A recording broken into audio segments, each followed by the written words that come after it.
So today we are here with Professor Mitch Geraci, and please just give a little background about your position here, how long you've been here, what you're doing. Well, perfect. Well, thank you, Shay, for again asking me to do this. I'm honored. Mitch Geraci, I'm here. I'm in my 20th year with Riddle, which is amazing how time is flying by.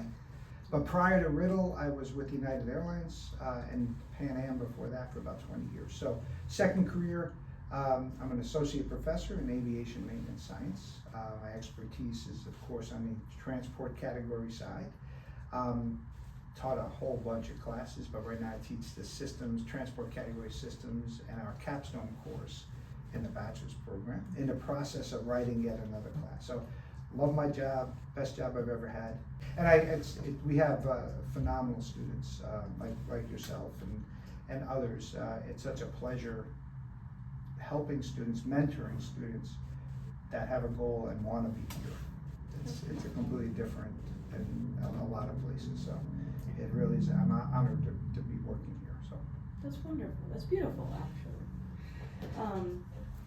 So, as you're aware, this series is regarding servant leadership, and you were nominated as a servant leader on campus. Very nice. And so I want to ask a little bit about what does servant leadership mean to you? Well, I'm a very spiritual guy, and a lot of these answers are going to be based on that. The servant leadership, of course, from Jesus's point of view, everything is from his point of view, at least in my life.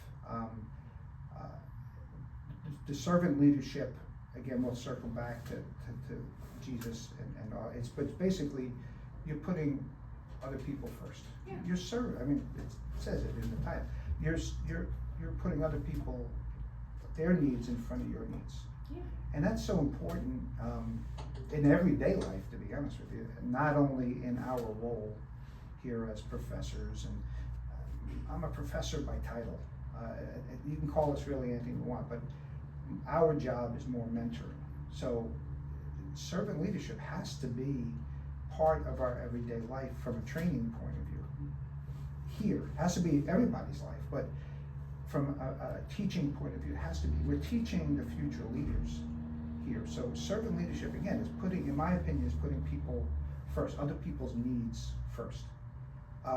And it could be very simple, it could be very abstract, it could be, but I remember in passing, when you first asked me this, we had lightly discussed things, and I know I'm getting ahead of the game, but you said you wanted some examples of servant leadership, and initially I said there's not enough, and I still stick by that. Okay. But it really made me think of, there's a lot of people that portrayed the servant leadership but don't take credit for it, so they kind of fall on the wayside.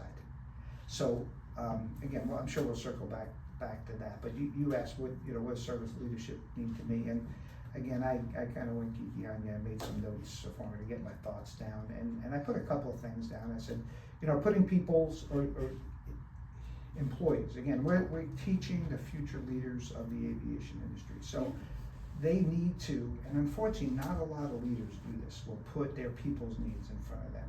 Now, everything in life is a Goldilocks zone. You can't put your employees' needs way above. You'll be the nicest bankrupt company ever. Yep. But in my experience, again, I have 40 plus years in the industry, and I consider myself a very objective man. We need more of the servant leadership. Okay. But so what it means to me is, putting the needs of your in our case the students, but your employees, their needs in front of yours, and that means serving others with integrity and compassion. Mm-hmm. Okay, from a teaching point of view, and I was in a leadership role when I was at United. I was a mechanic for 11 years. I went into an engineering role, then I went into a management role. September 11th hit, my job was eliminated, and I moved over to a managerial or supervisory position.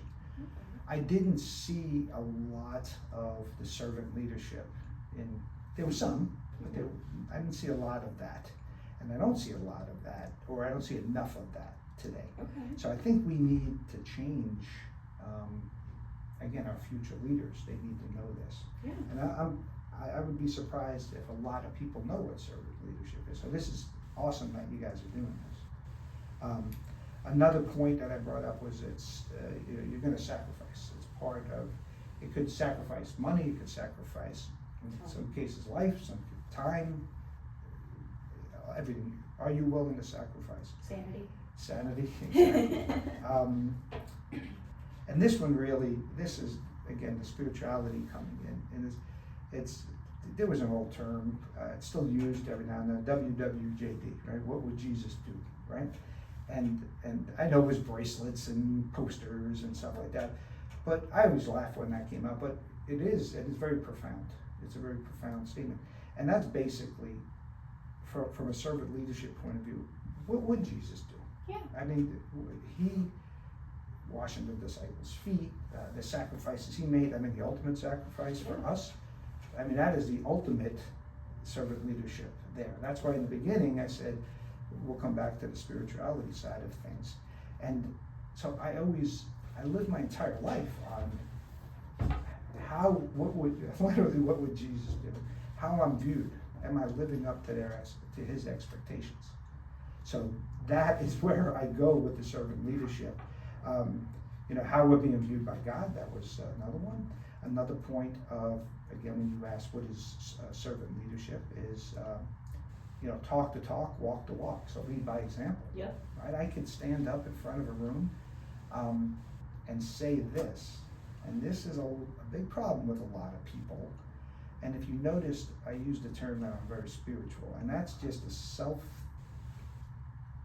it's something that bothers me. When somebody tells me they're religious, just from my experience, I'm very cautious about that, only because there's a lot of people in my past that claim to be religious that are, to be honest with you, hypocrites.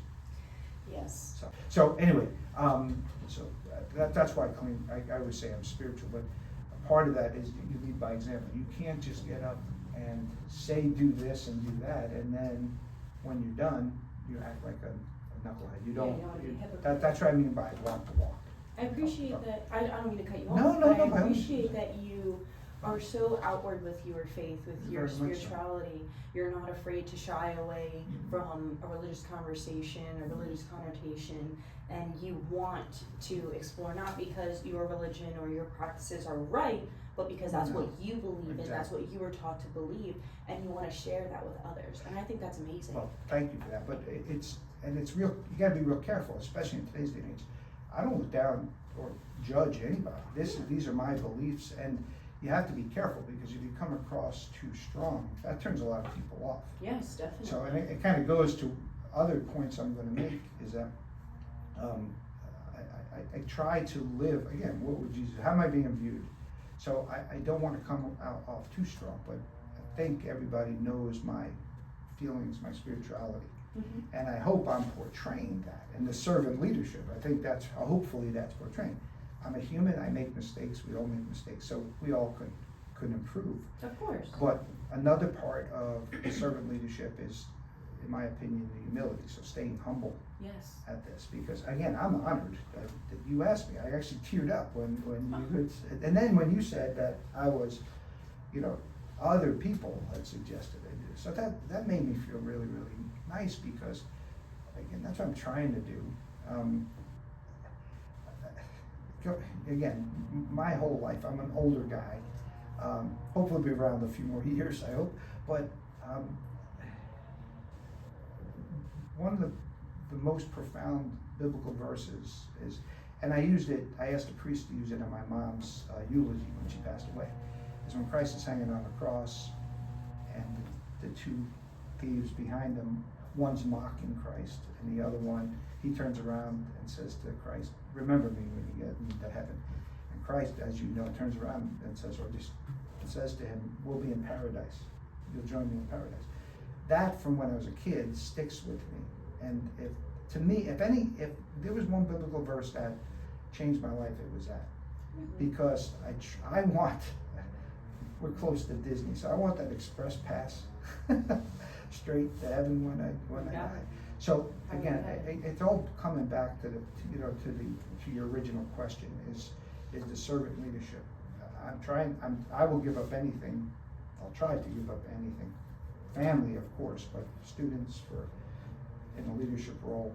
But back to it, it's serving those, staying humble, the humility part of that, and then serve those who need serving.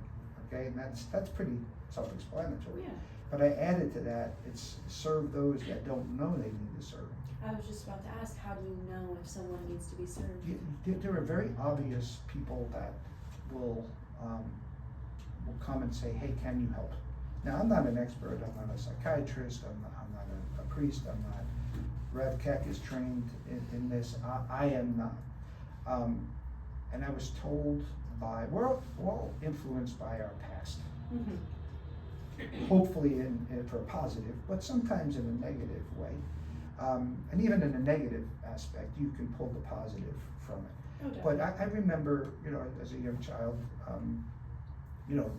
someone telling me, someone I have a lot of respect for, said, priests, I think it's an Italian Catholic thing from New York. Of course, I wanted to be a priest at one point, right? And I remember someone that I had the utmost respect for said, people go to priests that know they need help. Sometimes people are put in place to help people that they don't know they need to help. And that always stuck with me because I think back in my life, and I hope I help people in their life, but I think about people that, especially students, that you help me with something, it just brought everything to light, that I didn't realize that I needed help here.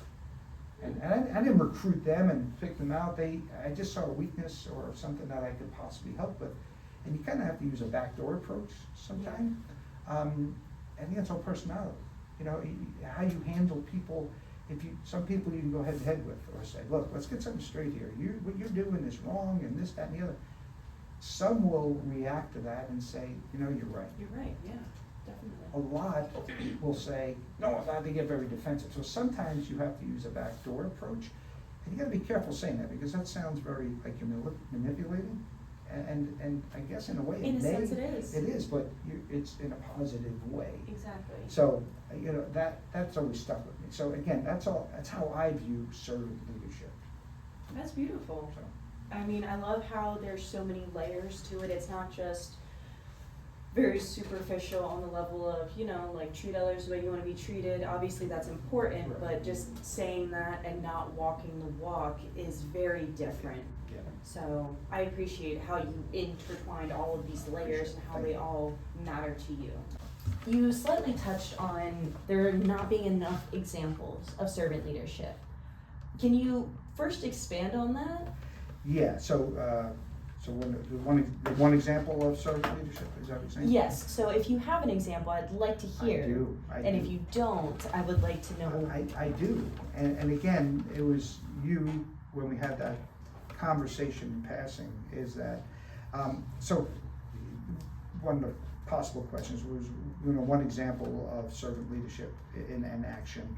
And right off the bat, I wrote down that unfortunately, not enough times. And I stand by that because, like I mentioned earlier, is that some people are doing it but don't get the credit or it's not seen, and that's fine. Sometimes things happen behind closed doors, if you will. So I'm fine with that, but in my opinion, and I consider myself more of an optimist, but I don't want to come across as negative, but the older you get, sometimes you get a little callous on things, so I'm trying not to do that, but fortunately,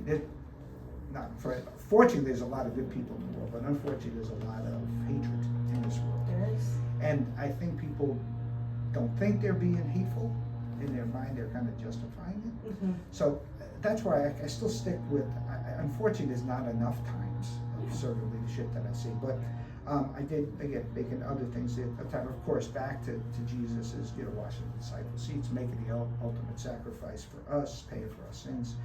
But one that I was thinking about that on campus, and I truly mean this, is Professor Wheeler. Ian Wheeler is, he is the right man for this job. It's a tough job. I know I did the interim chair, as the name implies, interim basis. I know what he's going through, and he's the right man for the job, but almost by pure definition is what Professor Wheeler is doing. And I don't want to raise, I don't want this, I'm not saying it because he's my boss. We're friends, we've been friends a long time. But you gotta give credit where credit's due. Of course. He has to make tough decisions, but that's not, everything he says, and he's a very spiritual man too, I know that. Yes. And that's portrayed, and that's part of this. Yes. And everything, he just finished the reviews, our faculty reviews. And in many emails and meetings, he's like, and I've been here a long time, so I gotta kind of have this down, but the new hires and the newer people, he's like, you gotta give me something strong, because I'm gonna go to bat for you. Everything was about you. Yeah. Which sounds like, well, that's his job. No, it's not. It's not. That's against human nature. Most people, it's me. And I don't see that from Professor Wheeler. And I know him a long time, and he's always been that way. Now he's in the leadership role, and it really came to light. He's always been that way, but it really hit home now that he's in charge. So that's the one I see here in the department. But there's others that I see. I'm going to date myself way back. Again, very profound. Unfortunately, there was a crash in the 80s, a 737. There was Air Florida had crashed in the Potomac River back in the 80s. Tragic, of course, but there were survivors in the frozen river. And a helicopter hovered over and was dropping a lifeline. And there was one man that kept catching it and kept passing it. And passing it and passing again. It just was just profound to me. And they went back to get him, and he had drowned. So I mean, that's putting others before you. Always. A parent would do that for their kid. You know, a danger, they just hover over their kid. That's servant leadership. You know, we volunteer a good bit. I know you know it's more servant leadership is more for the human being, but we volunteer a lot at the Humane Society.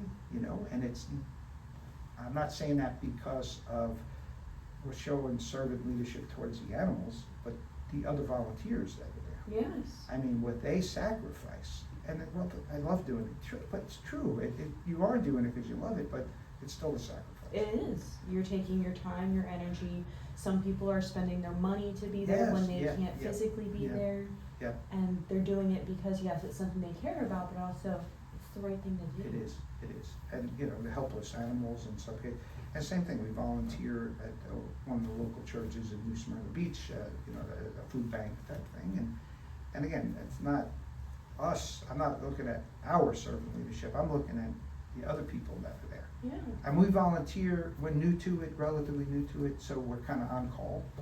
And we don't get called too often, thankfully, because they have so many volunteers. And that's a beautiful thing. It is, and that's my point, is that there's all these other people.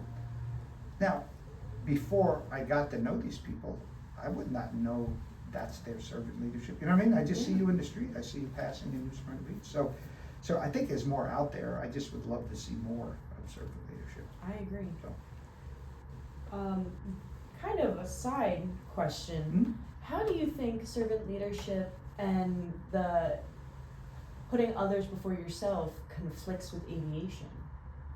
And I mean that in a sense of there are rules when you get on an aircraft, when you're doing the whole pre-flight, and let's say you're flying from here to New York, you're going to go see your family, you're on a commercial flight, you're going through the whole spiel. Okay, make sure that if there's a crash, you put on your own mask before you help anyone else. You take care of your own vest before you help anyone else. You make sure that your own seatbelt is tightened before anyone else. That's including your children that might be on your flight with you, regardless of age. Anywhere from an infant all the way up to an 18-year-old child, they still expect you to take care of yourself first. Right. Good How point. do you think that conflicts? Good point.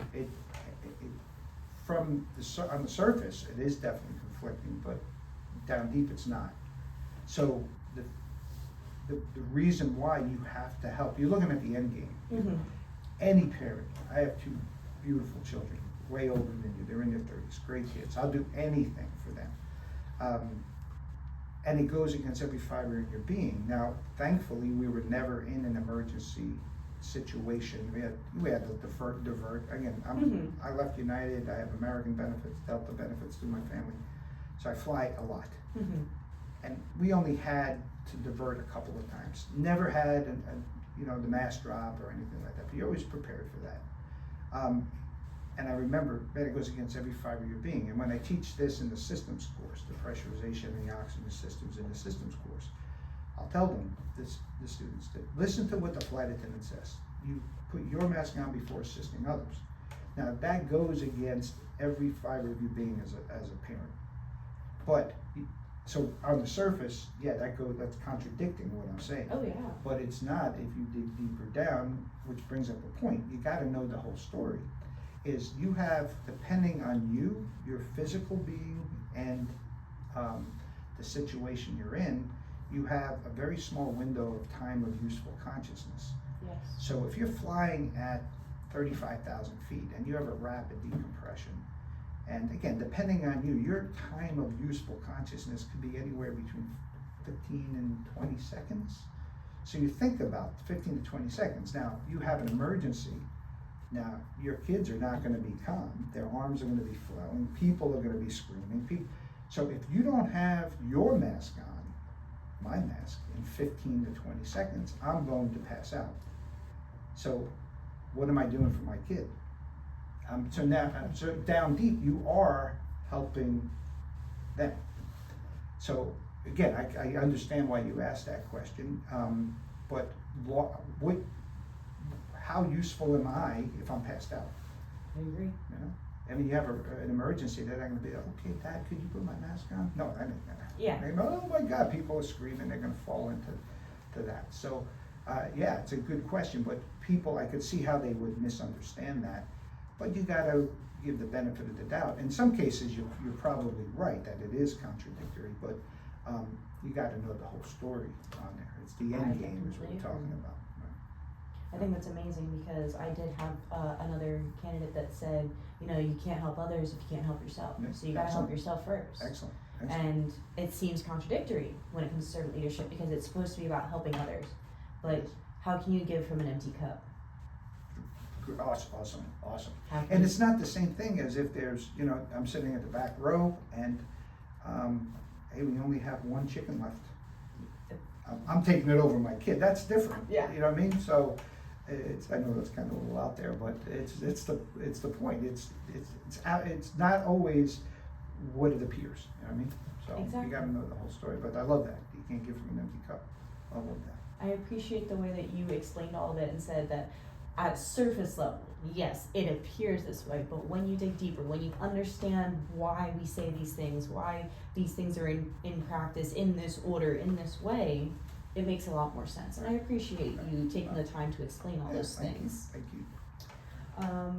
So our next component, you kind of already touched on it. What is one example of a moment when you saw servant leadership in action? Oh, that's a good one. I know it can be difficult to It is, see it examples, is, especially it when is. you say, and I also agree very heavily with this, that a lot of servant leadership is done behind the scenes. A lot of people do not get the recognition that they deserve because you need to do so many things, or you need to do it for the right people, or you need to do it in the right place for someone to actually see the behind the scenes and appreciate the behind the scenes. Yeah.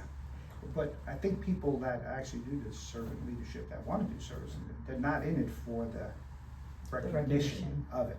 So, with that being said, that's a good question because that one I wasn't prepared for, so I got to think on my feet.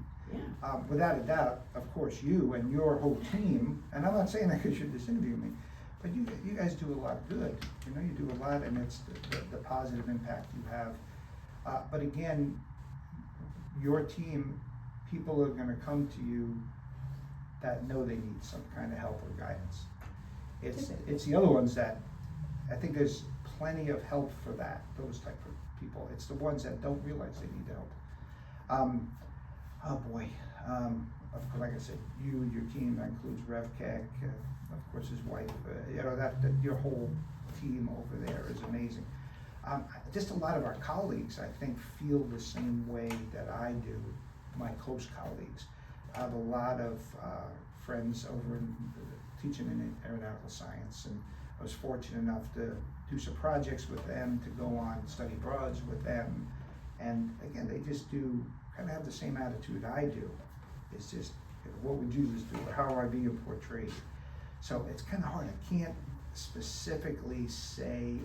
There's one. I have a good buddy of mine, Les Westbrooks, over in AS.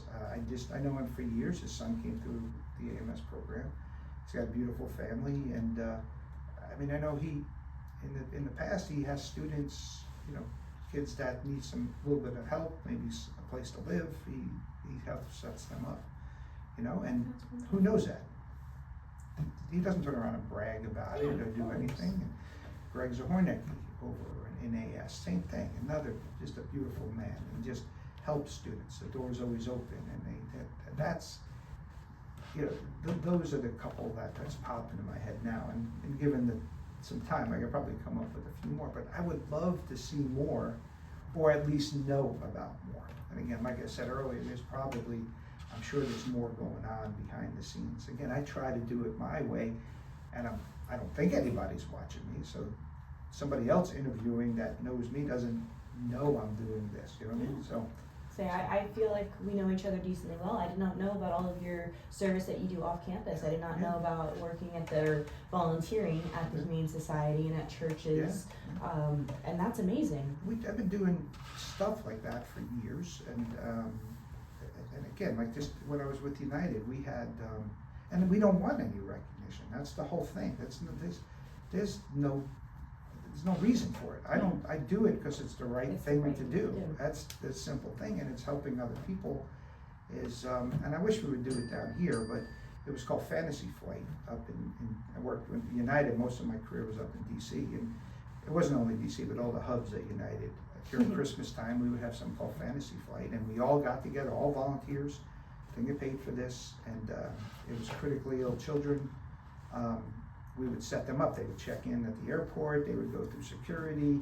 From a tech ops point of view, we have to take seats off the airplane because kids are getting in there with wheelchairs. Mm-hmm. The flight attendants were involved, the pilots were involved, the gate agents were involved. It was all United. United's culture was great when I was there. Then it kind of took a downturn. Now it's back, but the culture was very good at this time. And these young children would get on board, and they taxi around the airport, and the flight attendants are doing their thing, and the pilots are doing their, and then they taxi into the international gates, and we're all down there dressed as an elf or Santa Claus or whatever it takes, and we had decorated and it makes you feel good because they feel good. And to be honest with you, it was never the children. They were always in my prayers, but it wasn't the children that broke my heart, because I knew where they were going. And it was sad because I did it for several years. Year after year after year, you don't see that child anymore. Yeah. But again, because of my spirituality and what I said earlier about paradise, and that, I wasn't overly upset about that. Their pain's gonna be over soon. It was the parents. The parents, it was sad, especially, and when I first started, I wasn't a parent, and then we started having a family, and these poor parents were just drained. And I can't imagine the pain and suffering that they go through when your child is sick. So I'm glad you actually paid me a compliment, Shay, because I don't want it portrayed that I do that, because we're good at that. Because again, there's a lot of evil in the world. There still is, and people will take that and say, well, he's only doing it because of the recognition. And I'm trying not to be that crotchety old man, but man, there's some people out there that just will take a positive thing and spin it. So I just want to be a ghost, and that's kind of my whole MO. If you think about the sports I played and the positions I played, and maintenance, tech ops. I don't want the glory. The pilots, that's what you want to do, that's fine. I'm behind the scenes type of guy. Yeah. And that's kind of, I prefer it that way. So you paid me a compliment by not knowing that. So I think that's why we get along so well, because I agree in a lot of those assets, and I want to do it because it's the right thing to do, or because this person needs the assistance. But I don't want the spotlight to be on me. I don't need the recognition. I just need to know that it's done, and it's done the right way. and it's done for the right reason. We're not doing this to manipulate someone, we're not doing this for XYZ reason, we're doing it because it's the right thing to do. Exactly. Makes you feel good. Exactly. But again, unfortunately, people will twist that They will. and say, Shay's only doing this because she wants to put it on her resume, or she wants it, unfortunately. You are not wrong, sadly. I Yeah. wish I could dispute that, but sadly I cannot. Not everyone, but that's what it is. I agree. Just keep doing what you do. Try to do the right thing. So I just wanna say thank you again. Is there anything else that you would like to touch on, a comment on? No, I think that's, let's see, So we kind of intertwined all of the questions. You did. You know, one of the pre-questions you had asked, what do I think, why do I think service leadership is important in your community? And I know we touched on a lot of these, but I just want to make sure, again, we're training the future leaders of aviation. So if they're not servant leaders, then we're in trouble. We are in trouble. Okay? And a lot of, especially airlines doing great now, but in the past, they really didn't express that very well. To me, it keeps me grounded. It really makes me appreciate what I have. It keeps, grounded is the best word, but it makes me appreciate what I have. That's beautiful. Everybody has a down day, everybody has a bad day, everybody has a bad year, bad thing, but someone always is gonna have it worse. Yeah. And you gotta be strong and get through it and rely on your faith. Again, very influenced by very beautiful people, my grandmother being one of them. I'll never forget her telling me, I don't forgot what I wanted, and I said, man, I pray so hard for this. I pray, and why isn't God giving me this? I don't understand. I'm praying so hard. I do my rosary, I do this, I pray every day. I don't understand. And I'll never forget that she sits me down. I don't know, I was very young. And she turns around and lived in a typical New York house. It was a 2-family house. We were down, my grandparents were up, doors were always open, so it was like one big house.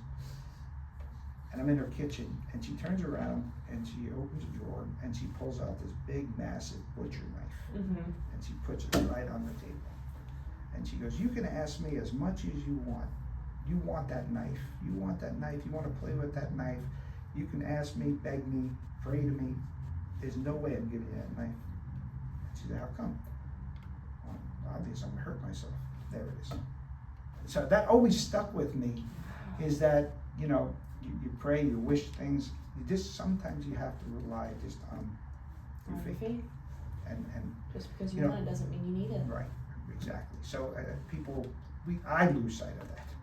Like, I deserve this. No, you don't. No, you don't deserve that. So again, why is it so important? Is it keeps me grounded. It makes me appreciate what I have. Are there people financially more? Of course. Are they healthier? Are they? Yes. But there's a lot of people that don't have that. I have 2 healthy kids, very good family, beautiful family. So that's the big thing. And I have too much hatred in the world, is what I had said earlier. Again, I'm sorry if I'm taking our time. Again, if you don't mind, I'd like to go back to another example. You got to be careful with social media. So a lot of these things are AI generated and stuff like this. But I truly don't think this one was, because it was somebody video. This was last year. It was probably an older video anyway, but it was a police officer. And of course, police officers unfortunately don't have the best reputation, because it's a squeaky wheel. I have family members, my son-in-law, my brother is a police officer. Great people, and they're the type of people you want. But unfortunately, there's a couple of knuckleheads out there, and unfortunately, they get the reputation. So there's a video, and the police officer did not know he was being recorded. So it was in one of the train stations in New York City, and there was a homeless man, cold, middle of the winter, no shoes. So you see the police officer go over and whisper in his ear, and this you can tell by his body language. He wasn't being aggressive or anything, the police officer. So the police officer walks away, and he comes back moments later. He went and bought the man's shoes. I mean, is it staged? I didn't think so. If it was, I mean, it makes made me warm and fuzzy. Yeah. You know, that's, you know, the way I teach the kids is that every set of projects they have to turn in, they have to sign an integrity clause. Yeah. And they read that. And a lot of people, kids don't read, they just sign that thing. But it's simple. Integrity is how you act when no one looks. When no one's watching you, how do you act? Do the right And this thing man when didn't know no he was one's being watching. recorded, you know?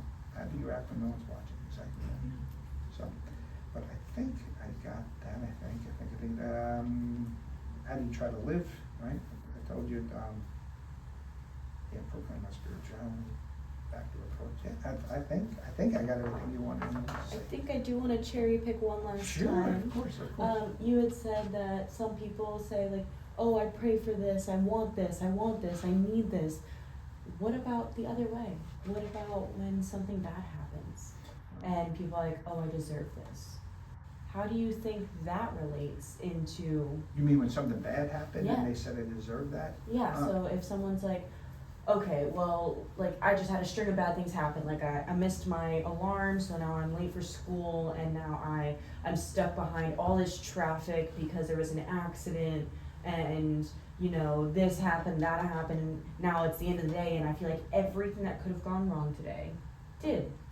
And you deserve it. And I Is that deserve what it you're saying? because something else that I did 2 weeks ago, last year, whenever it was, it's finally come back, karma's come back. Punishment, yeah, that's, I can see how people think that way, but my spirituality, that's not the way God works.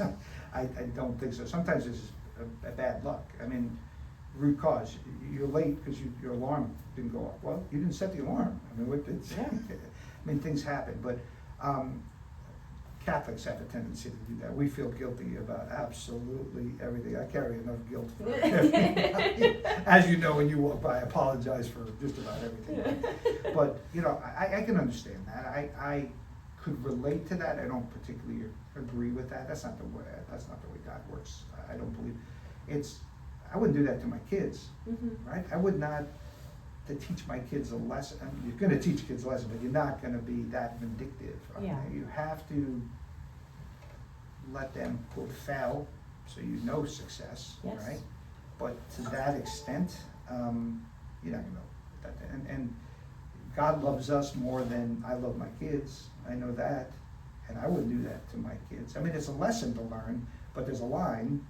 You know what I mean? It's one thing after another. You're not going to be punished to that extreme. I don't think. I like that answer. You know. But on the other end of that, I don't mean to be playing the line here, but I am very big on remorse. Okay. Okay, again, it's my Catholic upbringing. Just because people say they're sorry doesn't mean they are. It's kind of like, well, I'm sorry, right? And that's not a very sincere thing. So I'm very big into the remorse thing. We all mess up. There's no doubt about that. And how remorseful are you? And a couple of our students will have pretty deep conversations about this. And when somebody asks me how remorseful, I can't give you that answer. That's a personal thing. Mm-hmm. You know, it's just we all have sinned. There's no doubt about that. But my upbringing, my belief, and that's just how I feel. It's doesn't have to be true, but this is how I feel. You really truly have to be remorseful of things you did wrong, and it's not like, oh, I'm sorry. Yeah, I'm just sorry. a 2 second, I'm you sorry. deserved it, Yeah. you know, type of thing. Yeah, that's exactly. Not an apology. So, you know, so I can kind of see both sides of that, but I don't think that's the way God. I know that's the way God works, because I wouldn't do it to my own kids. Again, you're going to let them fail, but you're there to catch them. Yeah. Right, and just You're gonna let them fail, but you're not gonna let them fall. Right, exactly. Just like my parents did to me. So I can't imagine God punishing you to teach you a lesson, you know, one thing after another after another. Sometimes just bad things happen. Yeah. Like you said, sometimes we have bad days, bad weeks, bad months, bad years. Yeah. It happens. But when you have one of those, you probably have 20 good days that become, you're complacent. I'm used to this. So, And how do you so know when I that? have a bad day, how do you know you had a bad day if you don't have good days? Exactly. Right? So you need a bad day every day to put you in place. I agree. Keep your moral, keep you grounded. agree. Yeah. I just want to say thank you again Oh my God, you're for welcome. all of this, You're welcome. because again, you are a very busy individual between all of the things you're involved in, and I appreciate you taking the time out to sit with me, have this interview, think through these thoughts, and come back with a very intentional conversation.